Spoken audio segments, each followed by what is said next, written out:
One of the things that we do a lot about is media and where media is going. And it's really important to talk to people in Hollywood and elsewhere about how they're coping with digital, what they think of digital, what their opinions are. How digital is used actually to help get an audience for their art, for their work. So we're going to start with, we brought in the people who behind the actors and creators and producers of Empire, because it's the hottest show on television this year, and people love it. And we are going to start with a sizzle reel. Let me hear the beat again. To the Empire! It shattered ratings. She doing it all night. Boy, you hot right now, you hot! Broke boundaries. Put aside your laid out homophobia unless it's more important to you than Empire. And became a phenomenon. I'ma call you back. Drip, drop, drip, drippity drop. So Yoko Ono here wants to play on the song too. Well, what can you do, Yoko? Can you play the tambourine? Empire is just getting started. I'm so dangerous. The rose was a friendly reminder. Friendly? You think I came here dressed like this for a friendly get-together? Ooh, it's about to get hot up in here. I don't get time for love. Don't get time for love. Did you do it? Did I do what? Did you kill Bunky? Empire should be mine, and you know it. You stabbed me in the back.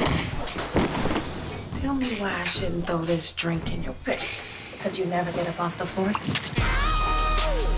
do what I want and say what I want with no apologies. Witness as Lucious Lyon becomes a god. You're in a dark path, Lucious. You're going down. Lucious! Lucious!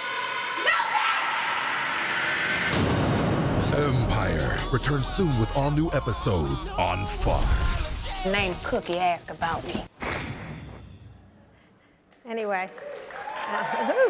so this is a big group, and we're going to bring them out one by one and sit them on here and see what they have to say about how they made it such a big hit. The Empire team, bring them out, and we'll introduce them individually once they sit down. Come on out.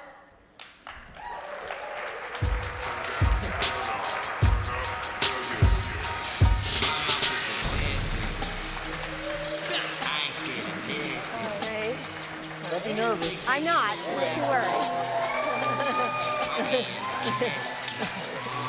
I'll just wait. I'll wait, Terrence. All right. You have some fans, Terrence, in the audience. Always nice. Always nice. So let's start off. Should we introduce them all? I'm sorry. Yeah. Ilene Chaiken. And you do? Say what you do. I'm the showrunner of Empire. Which means she runs the show. Brian Grazer, one of the executive producers of Empire. Lee Daniels, co-creator, director. Hi, I'm Danny Strong. I'm the co-creator, executive producer, writer. Wow. And I'm Terrence Howard, the soon-to-be president and runner of the whole show. That's accurate. That's accurate. Good to know. So I'll start with you, President Howard. So you just, you're in the show. You've been in tons and tons of different movies and different things in Hollywood. Is there something different about making a show now in Hollywood? As a celebrity, as someone who's well-known, has it changed because of digital for you at all? Well, our show, I think, took off as a result of the trending. Like, I was never somebody that was really into what was happening, whether anybody was Instagramming, whether someone was tweeting, but the trending, it started trending so well. The song started trending, the scene started trending, Cookie started trending. Right. Next thing you know, everyone is watching us or talking about it on the daytime television shows because of the digital space of trending. Now, you just got on Twitter, correct? Yes, I did. And how did that happen recently? Well, there was a lot of questions. There was a lot of people out there pretending to be me, like with companies. You guys have a lot of companies where somebody will use sort of your name. So people were pretending to be Terrence Howard, and in order for me to protect my own brand and packaging, I had to come out and say, look, this is the real Terrence Howard. This is what I'm into, and allow my audience to meet who I am. So how often do you use Twitter or Facebook or any of these social media? I use Twitter and Facebook only. I don't use Facebook, but I use Twitter to only when I need to get an idea across, or to, for advertising, a friend's new album, something that I'm creating to stimulate an idea about a new thought. And then if somebody catches on to it, next thing you know, it's advertising. That's what Twitter is. It's advertising. So, Lee, you use Instagram a lot, correct? I'll get to you. I was looking at my friend right there, Rick Smolin. Oh, hi, Rick Smolin. He's our friend, too. He's our friend, too. Okay. Lee, you use Instagram a lot. You put up what's the name of your thing? I'm the original Big Daddy Okay, all right. at Instagram.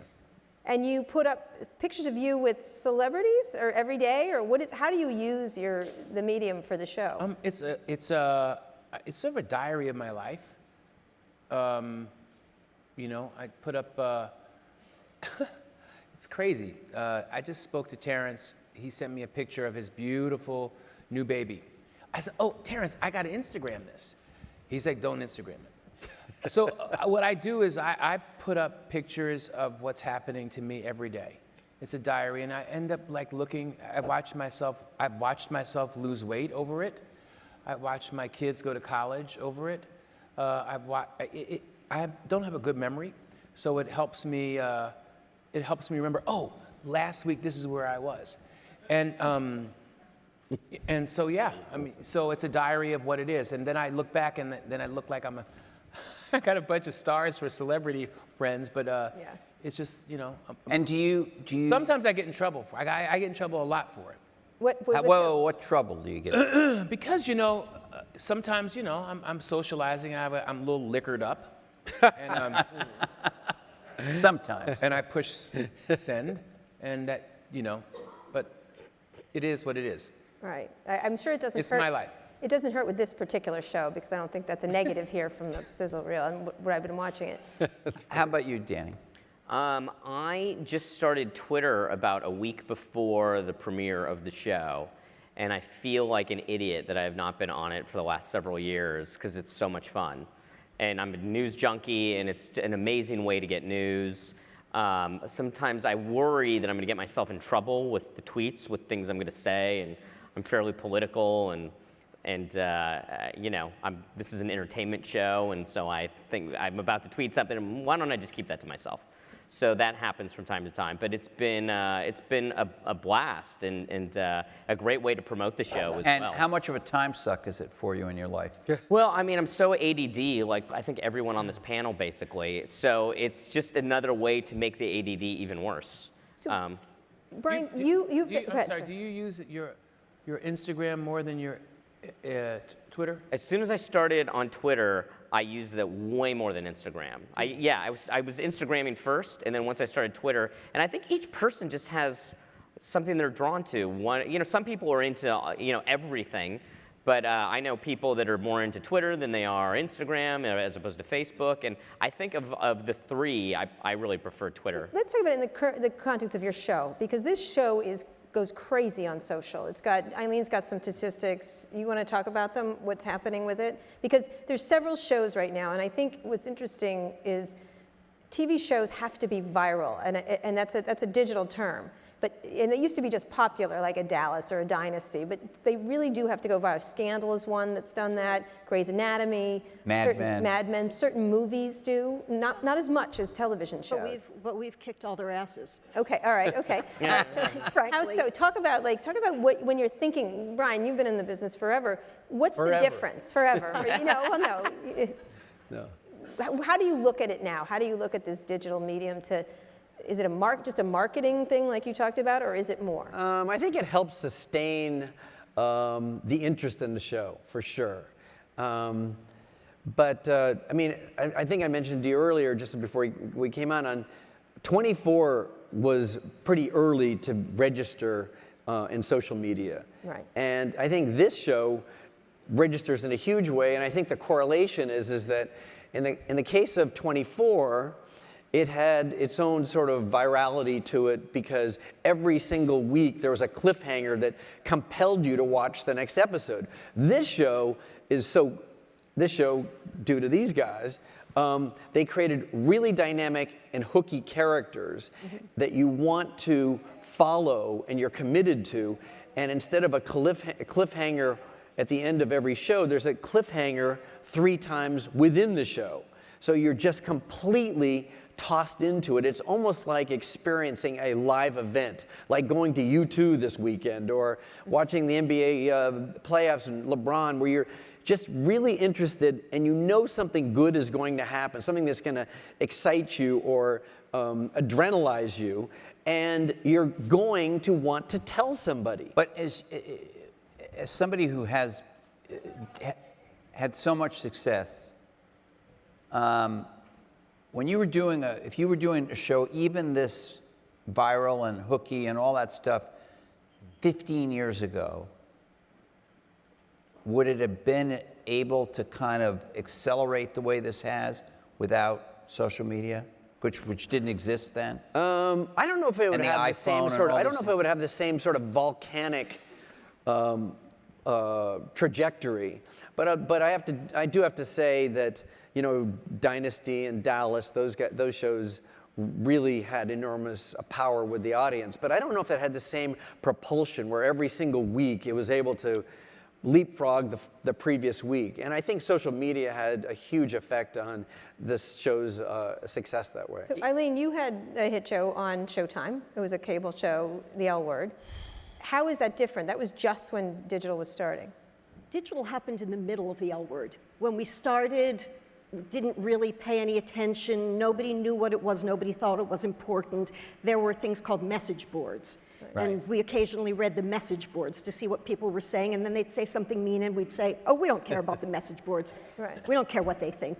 And halfway through, we realized this is changing, this matters a hell of a lot, and if we don't engage and if we don't pay attention, then we're gonna miss an opportunity.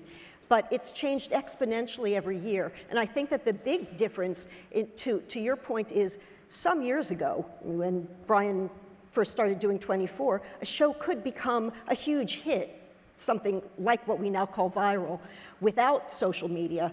But today, if you're not a hit on social media, you're not a hit. Okay. You're not in the conversation, basically. Mm-hmm. You know, you need to be in the conversation. There's an element that I didn't know about until this show started airing, which is people live tweeting a show, and that there's an entire party happening on Twitter as the show is airing. And if you are not on Twitter live tweeting the show, you can't be a part of that party. So for us, that has significantly increased our live numbers. And it's one of the reasons why our live numbers are so high, because people want to watch the show and live tweet it at the same time and comment with each other. And that's really another difference from the era of 24 and even big shows earlier than 24, which is now, you know, your ratings and everything are split into who watches it live, who DVRs it within a certain number of days, and I hope you get some credit for who watches it a week later on, you know, Amazon or iTunes or something like that on whatever device they have. But you just made the point that this helps propel your live numbers. But is there a flip side of that might bother any of you, which is that they're sitting there tweeting instead of fully paying attention to the art you have made and put on the air? Because they're certainly loyal to the show if they're tweeting. They're certainly excited about it. That's cool. They're fans of the show, no question. But they are looking down for a certain amount of time during the show. I think that's old school. But you were going to say something. You go. No, I think that's really old school. I think that people that, particularly in the movie business, and we also make movies, you just have to accept that devices and social media have changed so much. And you have to sort of get out of that mindset that the only way anyone can experience any narrative form is in that pure way, and particularly in movies, by just going to a movie theater, sitting in a pile of traffic and stuff like that. So it's... Danny and I experienced it at the same time. Go ahead, Lee. Sorry, go ahead, Lee. And then We experienced, I learned it right. I watched you in that room. I think you were a beat ahead of me. It was like the first time I was doing it. Yeah, I was watching him do it because I don't tweet. I hadn't learned it all. I do Instagram and a little bit of Facebook. I really am not And I was watching him learn it, and we were learning it. And I found, and then later on, we were asked from the network to tweet as we watched the show. Did they send you a memo? Did they just ask you? They just No, it's sort of, they sort of, everybody, They host did they us ask? every week. Do they? Yeah. We go to the network. Free beer, I'm there. All of the writers Yes. who are in LA, Lee when he's in LA, the actors when they're in LA, we shoot in Chicago. But like the night the finale aired, Terrence was there. It was the first time that Terrence came into the room. And we sit around a big table at Fox with the show on the screen, and we're all hooked up, and we all live tweet together. But there's a benefit in that. In one sense, we lose the ability to reach the audience right away. But the audience is more so caught up into this wave of activity. Then they've missed half the show, so they have to go home and watch it again. So we have a second wave of individuals watching it again. So there's a payoff to it. Even though we don't catch the original people watching and just being caught up like in the days of Dallas, where you just were caught up in what was happening with it. Now you have this social interaction. Oh my God, he just hit him. Who hit who? Because I was looking down right here. I got to go and watch it again. So our numbers go back up. We get more consumers. That's really the live 3 numbers. Do you like hearing from fans? I'd like to know, you're all the creators and writers. We had the Steve Levitan from Modern Family, and what they did is watch Twitter during Modern Family's airing to see what jokes worked, and then they would say, "See, you were wrong. That joke wasn't funny." And they would react to it. Do you want to hear from your fans or what people think of your writing? Do you like hearing from fans? Of course, because there's a part of your ego that's attached to playing the character. And there's a lot of insecurity. Did this really pay off well that way? Oh my God, I shouldn't have looked that way because I thought it was going to come off masculine, but it came off effeminate. Let me make adjustments from here and there. And the way people respond to it, sometimes they'll give you credit for being genius about something that was a total happy accident along the way. Or fixed in the edit room. Fixed what? Let me just say that Danny and I are so hard on ourselves. We're so hard on ourselves. I told Danny, I go, "Oh God, Danny, I'm so nervous about not being on the set, because we are rough. We are hardcore." And he said, "Lee, I want you to calm down." He said, "Because your 8 is an audience's is America's 10. Your 7 is America's 10. Calm down." And I found myself, as we were watching it live tweet, at the things that I really cringed at, America embraced. Right. And I couldn't understand it, you know what I mean? It was just like what? Give me an example. I can't, a song maybe, or Don't mention my episodes. Or a line or something, or Well, how did the garbage can thing go about? Garbage can thing went bananas. Do you know it what went we're talking absolutely about? bananas. It went Explain bananas. it for But I somebody wasn't that upset may about not I that. took my 5-year-old gay son, or son that came down the stairs in effeminate, dressing in high heel shoes at a Christmas party and a scarf, and I took him outside and I threw him in the garbage can. Now, we thought that I thought immediately the audience was going to run to the heels and say this is cruel, but the audience actually tuned in a little more. Well, they were into closely. it. They were into, and that says a lot about what you did for the character, because they were into you. They understood it. They understood it. And so, they understood it. And that wasn't worried about. I wasn't worried about that. I was worried about, because I directed that episode. I was worried about things that I hadn't directed. Right, but they understood it in the context of a character who they knew didn't have the scruples that they would hold somebody else to. No, I don't think it was about scruples. I think that they understood him. I think that they understood his intelligence, and that they understood that some of the most highly evolved heterosexual men are homophobic and don't understand. I'm not homophobic. I didn't say you were, baby. Your character definitely is. I'm talking here about Your Lucious. character. Yeah. But do you like hearing their response? Do you like feedback? Because sometimes people don't like feedback. At one point. I loathe feedback. But, I've been forced through this process, through social media, to actually look at it. Right. And of course, I find that, like, Danny's he's like finding, some people just find all the great ones. Right. But all I keep looking at is the one that sucks. Yeah. The one out of the thousands and thousands. Look at this right here, Danny. Look at this. He's like, wait, what are you talking? There's a gazillion here that. I just ignore the negative.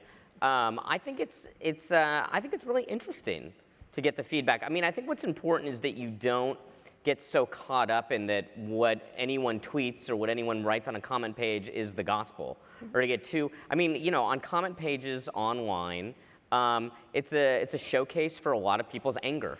Right. There's just a lot of anger, a lot of hostility, and this is now an outlet for people to be angry.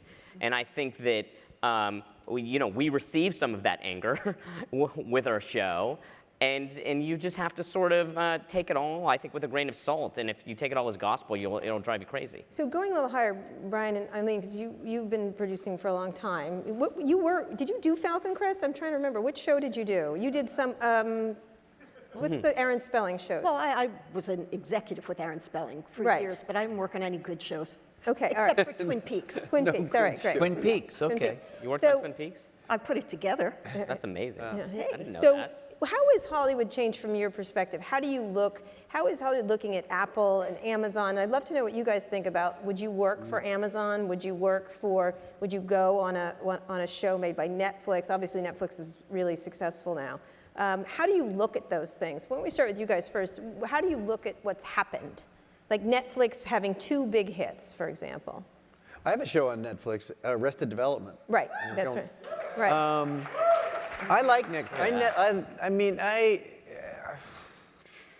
I look at each platform and I try to see, does the show that I'm proposing to them work for their audience? Is it, will it have hit the heartbeat of their audience? So I look at it almost as a programmer in the same way they're programmers. So I like Netflix for certain things. I like them a lot to work with. I mean, in terms of just creatively, and I don't want to go through all the rest of the platforms right. for sure. But Apple, yeah, I mean Are they studios? Are they the next studios? You have to ask them, but I think they will be in some form. They claim they don't want to own content, but they're the most gigantic platform there is on the planet right now. So, but there are other platforms like Apple that will probably get into narrative storytelling in some form, whether they own the content or not. I don't know. It's just a business strategy, but I think all of us will work on these different platforms. I think that's clearly where the future is. Well, is there?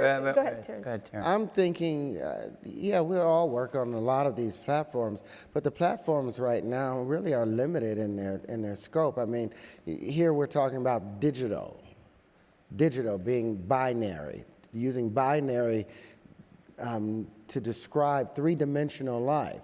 Binary describes a linear dimension. And we're trying to describe 3-dimensional life and add a past, a present, and a future, which makes it multidimensional. Right. And we're not really utilizing the true things that the universe provides. We're not utilizing, so we're still catching people not from the very center of their being. We're catching people from the past of looking, because they have to think and put their mind on a binary system. We really need to get off of binary and go to a much larger, more multidimensional grade of things, like you and I were talking about. Yeah, I should explain that Terrence is not only a fine actor, but an inventor. He has some patents. He showed me some amazing pictures of things he's designed based on his inventions and patents backstage in the green room. So he is also surprising and multidimensional. Yeah, but I'm saying as a result of using these limited dimensions, we're basically pushing an electron, hoping to have an effect instead of being able to grab the neutron or grab the proton that drags everything else to it. And that's the ultimate goal. But we have to stop looking at a linear base because there's no such thing as two-dimensional space. All right, Three-dimensional space is the smallest space. Okay, I don't even understand. Let's take that on Instagram. All right, let's take that on Instagram. No, look. Somebody out there knows what I'm talking about. All right, sure there is, yeah. I believe that. There you go. So I'm going to drag us back to sad reality. When you're thinking of the way this business is changing over time, what frightens you as a creator, or what do you like as a creator? Frightens me? Yeah. What frightens me is the ability to tell story, go into a theater, the way I grew up. What frightens me is the type of story that I can tell, the way they did it in the 70s, when I grew up in the 70s and the 80s, going into a movie theater and telling any kind of story. The types of stories that Hollywood has forced on America and the world are not the stories that define the Brian Grazers of the world today. Mm-hmm. You know, or me, you know, they're I have nothing against Spider-Mans, but that's what it's become.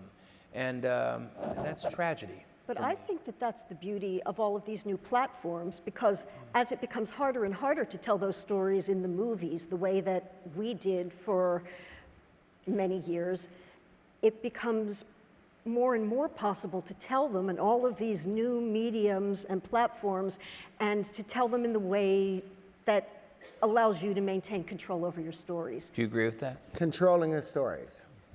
Plain and say.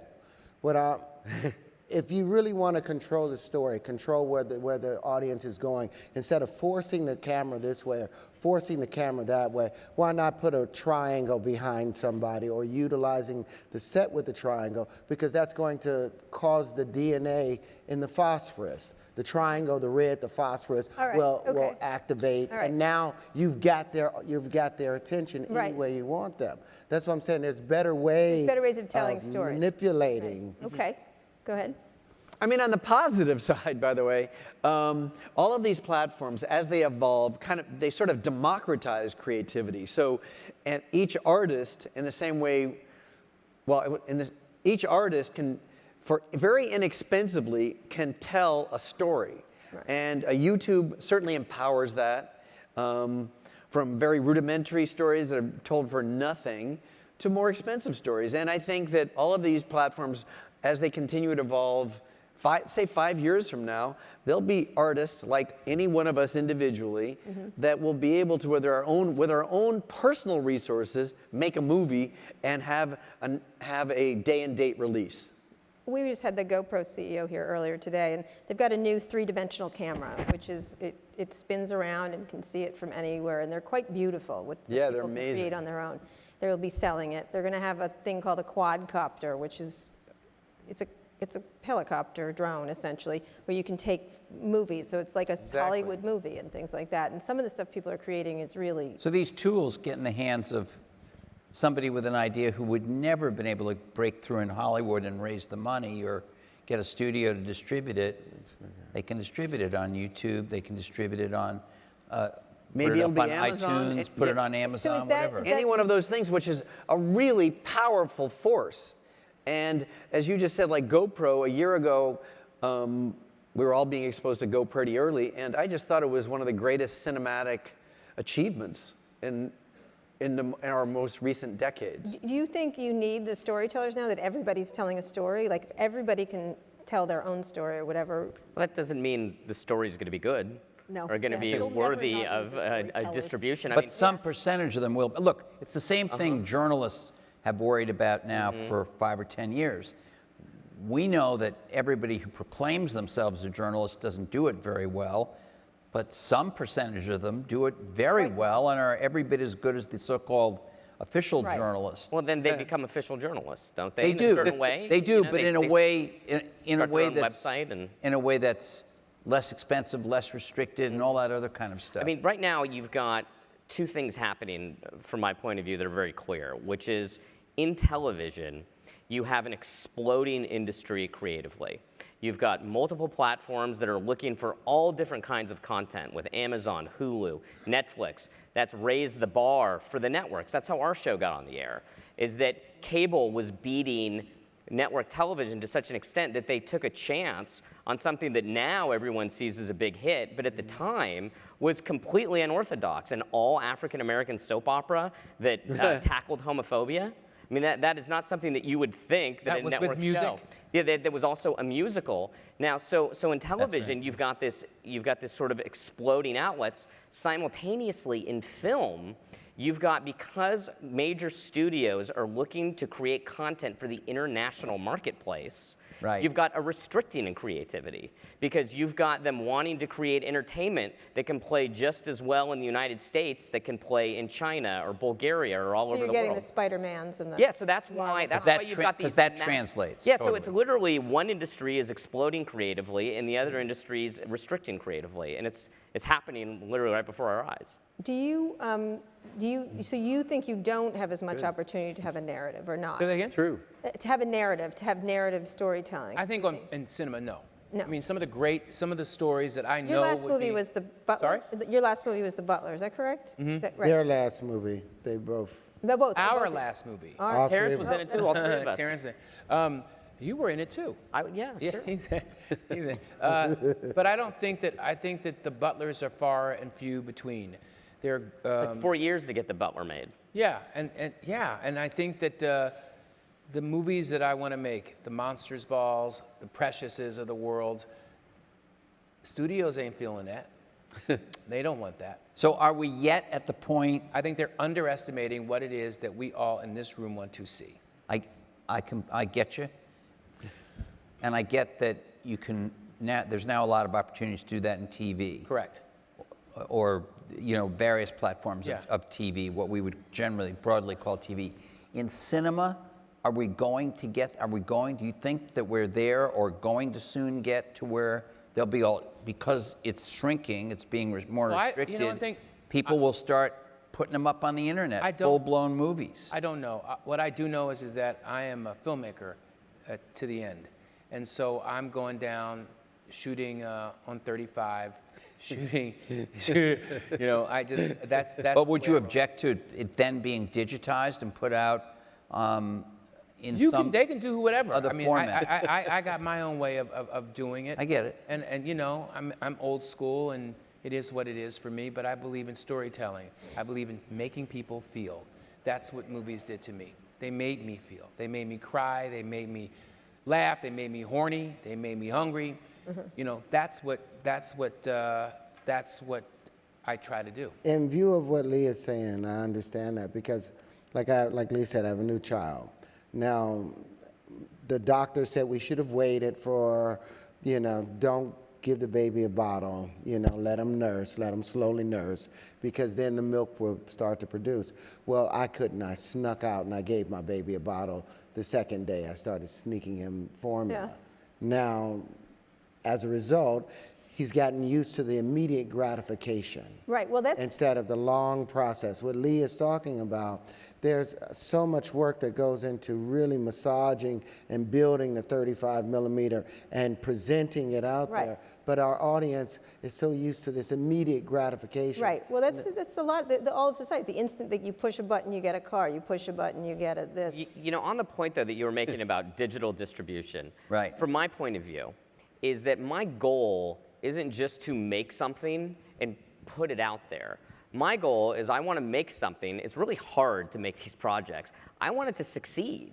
I want it to break through in popular culture, in the collective consciousness, right? So why can't... But because it takes a lot. Just if everyone were to just throw everything out there, which happens now, well, how do you be the piece that breaks through? You want to be able to break through at a level in which you've got a marketing campaign behind you, in which you have a certain amount of establishment dollars that are going to promote this product so it could be seen in the way that you want it to be seen. So Danny, can you not see that happening you know. Well, it's happened for us. I mean, not see it happen. What do you mean?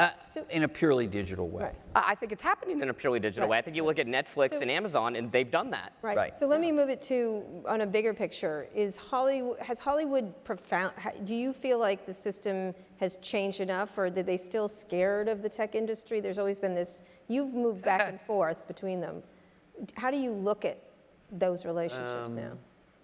Are they scared? I mean, it was really bad relations 20 years ago, 15 years ago. Yeah. No, I would think that's meaningfully reduced. Right. I mean, I think that we're seeing that's merging. The tech industry and narrative storytelling is merging to create scale. I think we're less scared now than we were 10 years ago. Mm-hmm. Yeah, much less scared. Because? Well, 10 years ago, you all were coming at us saying we're about to make you irrelevant. Yes, I did say that to you. You did say that to me. Yeah.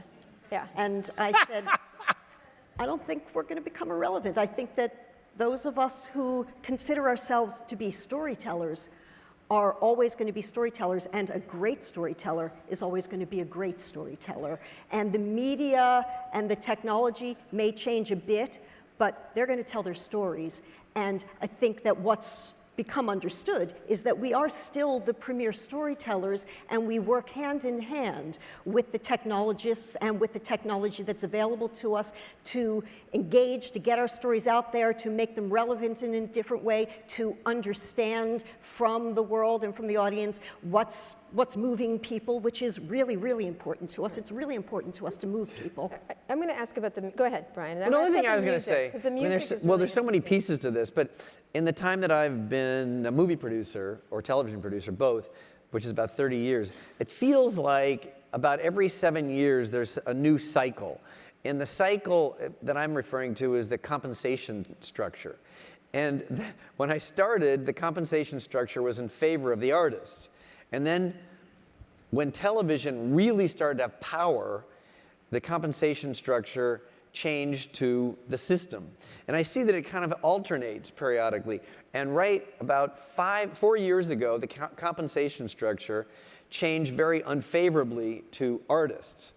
Now, with digital being such an important outlet for narrative storytelling, in the very beginning, it didn't have a positive impact on the compensation structure. But now, Netflix and other digital companies are making very rich deals with high-quality content providers. And that will just continue because those platforms need differentiation. And one hit will change an entire platform, which will operate in the stock market on a very high multiple. Right. So that's how it'll just work. That's the food chain. That's as simple as that. Staggering what it did for Netflix and how Netflix acquired House of Cards, which was they outbid HBO and Showtime and everyone else to such a profound extent that David Fincher, one of the most successful filmmakers in our business, and Kevin Spacey. Other than Lee Daniels, and Kevin Spacey, who's a huge movie star. Other than Terrence. That's funny. This is live editing of your remarks. Decided to take a chance and go on Netflix. And what they did was they just outspent everyone, and look at what it did for them. Right, absolutely. They created an entire wildly successful network by doing that, but they took the risk. Right. So it even helped them with all their old back catalog shows that they have on People there. started watching. Yes, 100%. But it was a great deal of risk they took, and they rolled and they hit the snake eyes. Right. So let's talk about the music.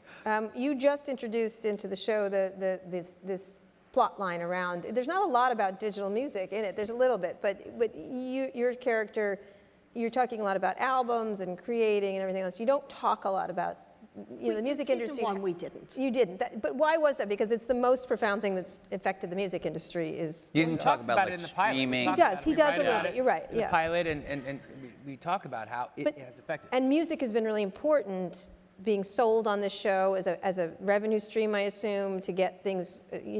How do you look at what part music plays on the show? Well, they're two separate things. I mean, in the real world, music is a huge part of the marketing of the show. It lives in a digital world. It was streamed online and helped to drive the show to this kind of mega hit status. It trends quickly. Very It quickly. does, yeah. The story that we told in season 1, Lee and Danny absolutely did talk about it in the pilot and introduced a storyline. We're aware that, and this is a little like story behind the scenes, that the story we told in season 1 is a little bit of a retro analog story. It's a little bit outdated, but it was more dramatic for us to tell that story because there's something very romantic about the record label. But we acknowledged the digital world, and now as we move forward, we're going to really tell a story that embraces the changes in the music world, which was profoundly affected by technology. So that will be part of our So you'll weave that into the actual story and the... But how important is the streaming and selling of music to the show itself from a financial point of view and also for creating a buzz around it? Because people seem to trade and talk about the music almost continually. Hugely important. Well, yeah, I think we're all sitting here because we're not sure financially how it will impact all of us. I have no idea. We're trying to figure But out. I'd like to know. Give me the info. Fox is taking our money. We don't know. But here's the thing. We don't know. But I can tell you You know what? They did that to us too. But go ahead. We'll talk later. Okay. What I can say is that for me, it was so important as we created the show that, and I'm speaking strictly creative, that that the story, we didn't just pop out with a show tune. That we didn't just pop out with a show tune, and I think that resonates, and I think that resonates to America, and I think that that's part of the reason why our record, our CD, went #1, because it was honest. Mm-hmm. Everything about the show is honest, inclusive of the music. Mm-hmm. It's raw. It's in your face. It challenges you. Mm-hmm. It dares you to think, and I think that that's why we were #1. Were we #1? Yeah. Yeah, we were #1. Yeah. No, we debuted it. But by the way, we would Billboard open to the floor at some point, like if with this group here, they might have a solution, a way to leverage our power in this area. Yeah, I'm sure if you have any somebody out ideas, there we'll take them. We just have a few more minutes to go. I'd like to know about how you all look at technology personally. What do you use? What are you scared of it? What about this group of people up in Silicon Valley frighten you? Can I answer that? Yes, please. I have watched it evolve. I remember when I had an office in Hollywood, and my assistant came in, he's now head of CAA talent, and he came in, he said, boss, it's time to get a computer. And I went, huh? And, I believed in writing appointments and everything out, and I watched it from that to AOL, and I still have my AOL account. Well done. Yeah. There you go. My AOL. Are you still paying $25 a month for it? No, I don't. My business manager would know, but I don't know. Maybe I think it's free. No, only because it's impossible to cancel, just so you know. Is it? If you signed up 15 years ago. I've really watched. I've watched it into a place where I don't understand it. My children really hit me too. My daughter tweets for me. My son really helps me learn the Instagram. I just push send. What device do you use? I use my iPhone. And do you have a laptop also? I have a laptop. I get it all from Apple gives it to me. So I got the iPad. Apple gives it to you. Yeah, I got the iPad and the iPhone. That's a lovely arrangement. That's nice. Yeah. Yeah. But I'm not. I don't pretend to be that guy. Do you write when you guys write the show? I assume you write. We do. It on. We do write on your Macs or whatever. I write everything on a Mac. computer. I don't write anything by hand. Of course not. Anymore. And am I afraid? What am I afraid of? What I'm afraid of is that I'm afraid that I don't know how to work my the cloud thing scares the shit out of me. The iCloud. Yeah, I don't know where anything is anymore. I don't know where my photos are. I don't know that my I don't know where my music is. I don't know where anything is at anymore. Yeah. And I don't have the time to go into to learn about it. So that's what scares me, that I'm out of control. What do you use? What do you mean? I mean, on a day-to-day basis. iPhone and MacBook Air. And they're my two best friends. They're my only friends, actually. It's kind of sad. It's kind of sad. Now you've resonated with them because that's true of some of them. I've been looking at the audience. I see them very much. Yeah. And if they could... And the difference between the way you use them, because obviously lots of things are going mobile. Do you I assume you write on the MacBook Air? I do all my writing on the MacBook Air. I try to return all emails on the computer. It's just easier for me.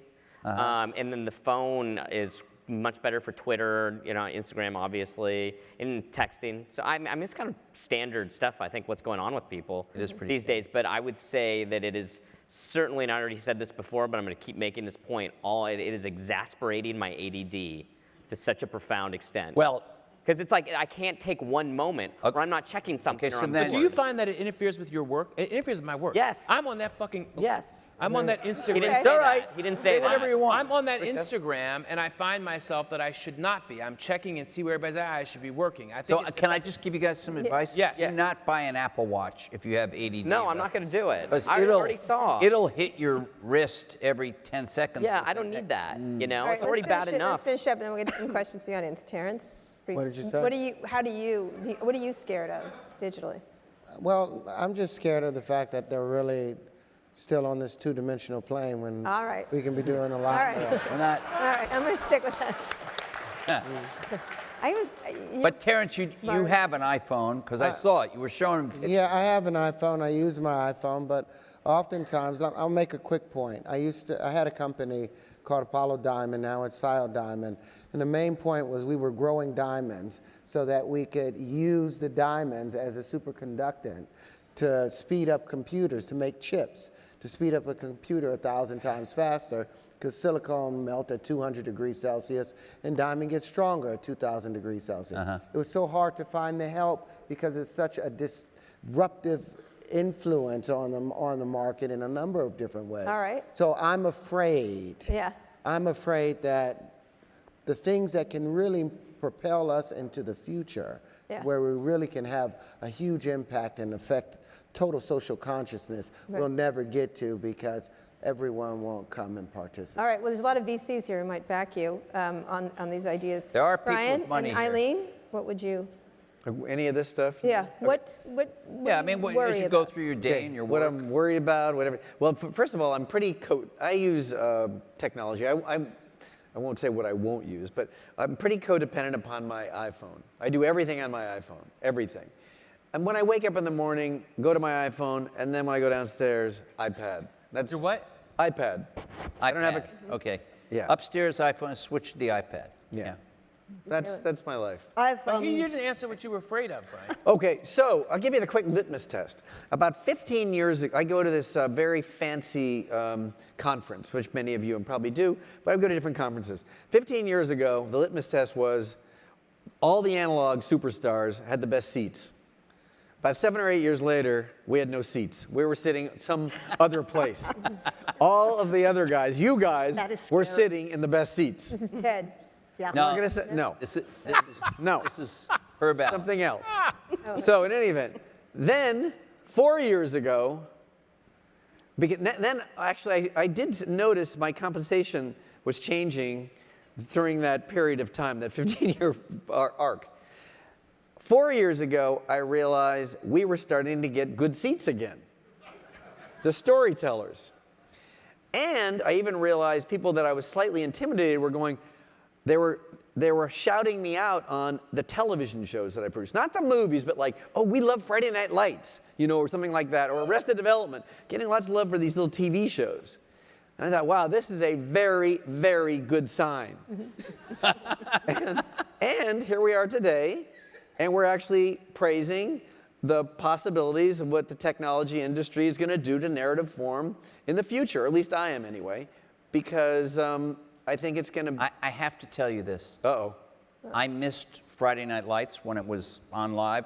What was it, 5 seasons? Yeah. My wife and I just missed it. Yeah. But we always in the back of our head said, everybody says this is a great show, we should watch it. So for a month, we just binge watched it on Netflix. Oh, that's cool. But Uh-oh. No, we loved it. Okay. It was fantastic, and thank you for it. But it's very interesting because everything's a trade-off, right? You only have so much time in your life. So whatever was on new live television, we might be have DVR'd some of it, but we weren't watching it. We were watching what you did 5 years before. Well, how are your seats now? Good seats now. Okay, good. I'm hoping good seats this summer. Good. Okay. All right. Yeah. So I have an iPhone, a MacBook Air, 3 desktops. I still like a big screen when I write, and I go to bed with my iPad every night. And what are you scared of, Ilene? Being out of work. Oh, okay. That's not going to happen, That's though. not going to happen. All right. Questions from the audience. Right there. Hi.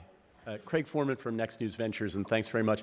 A question about the limit of the audience's ability to help you tell the story.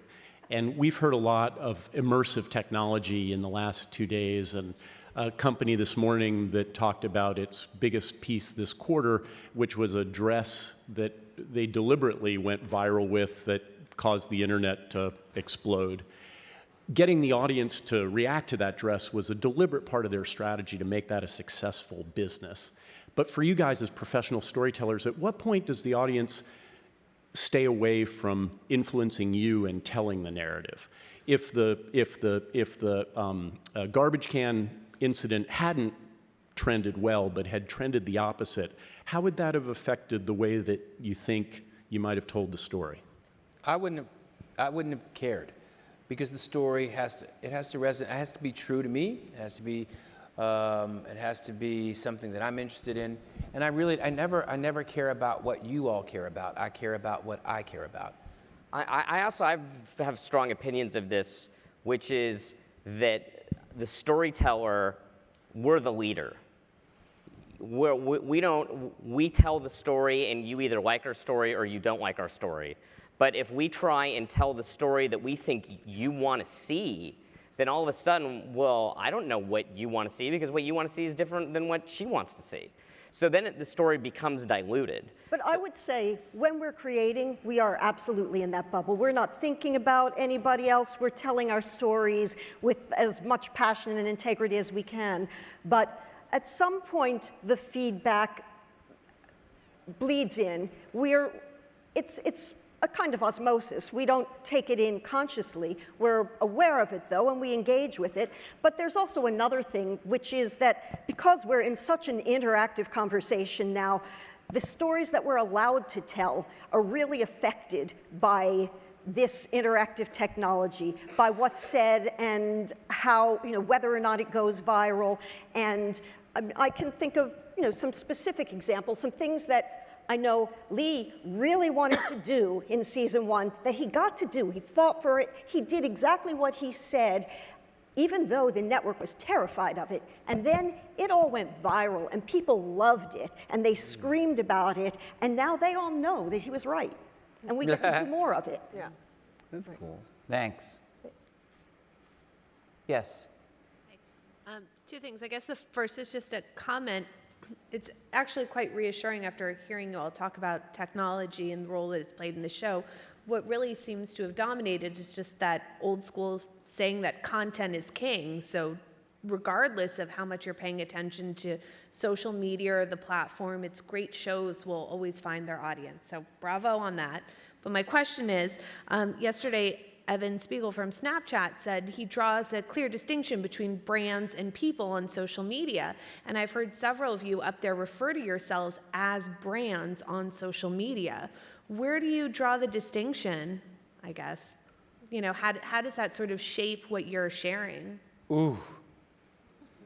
Unfortunately, we are all a commodity to be sold. We do what the network wants, what the audience wants, because at the end of the day, we have an ultimate goal we want to accomplish. And we hope that we'll be liked by the end of the day. But the way you dress today, the way that you presented yourself, is ultimately, it's to have a reaction to be accepted in a particular way.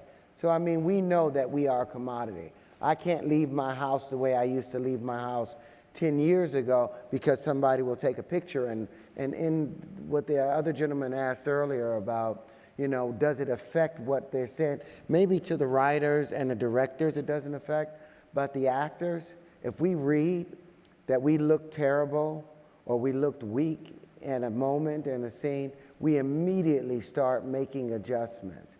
And then we start serving the needs of the audience, and we lose that thing that gives you, you know, the je ne sais quoi, that I don't care about the world, I'm just doing my own thing. But we are a commodity. Yeah. We are So a commodity. it's- Pimps and hoes all the way around. I think You, that were, is- you had a reaction to her question. He took the words out of my mouth. My reaction, I forgot now. I was. Your brand. My brand. I don't know what to say about that. You know, I think that Empire in itself is a brand, and Empire is a brand. It has its own heart. It has its own life. It's all of us on this stage, and it's a brand. It's its own. But does it? You've what? done a lot of other things, and I assume you will do other things after Yes. Empire's 18-and-a-half-year run. So there's you. There's Yes. the brand, and there's you. How do you separate those things in the digital world, or don't you? I'm finding my way right now. As I said, this is a whole new thing for me. Empire came, and I found the digital world through. I literally found the digital world, Twitter, you know, Instagram, all that stuff. I paid more attention to it. It was intensified because of Empire. Yeah. I learned because of Empire. Sorry, Brian. No, I mean, we're all super excited to be part of this group here, and of course Empire itself, and that's what brought us here today. But I think that for me, I have a common theme, so that might be part of my brand. That whether it's Splash or whether it, well, I don't want to name but they're normal. You can, go ahead. Good name. Well, I don't know, Beautiful Splash Mind. or Night Shift or Beautiful Mind or 8 Mile or Friday Night Lights or this or, I mean, I could name, but they all access on self-worth. I mean, my entry point into like more than 20 things that I've worked on, the axis is thematically on self-worth. Right. So to that extent, that might be that, and hopefully quality might be the brand. But you're all about quality. Truth. Mine's is truth. My brand is truth. Painful truth. Ugly truth. Yeah, you're willing to embrace unattractive things and connect that to create emotionality out of that. Absolutely. Well, Ilene? Last word? Well, the question was whether we distinguish between ourselves Take it home, and sister. Take it home. the brand. Exactly. Rein it back in. You know, I mean, I kind of know what my brand is, although I We're off the rails. think it's maybe changing a little bit. But somebody in the writer's room asked me, and I guess my brand was lesbian, right? No, I think of it as semantics. I think it's, I mean, there was a, for those of us who put our stories out in the world, we want to be known. We want to be known for what we do. And there was a time when it might have been called an oeuvre, but now it's a brand. Okay. That's a really good point. Thank you so much, Thank you all of so you. much Okay, for being here, thanks. really. Thanks for having us. Thank you so much.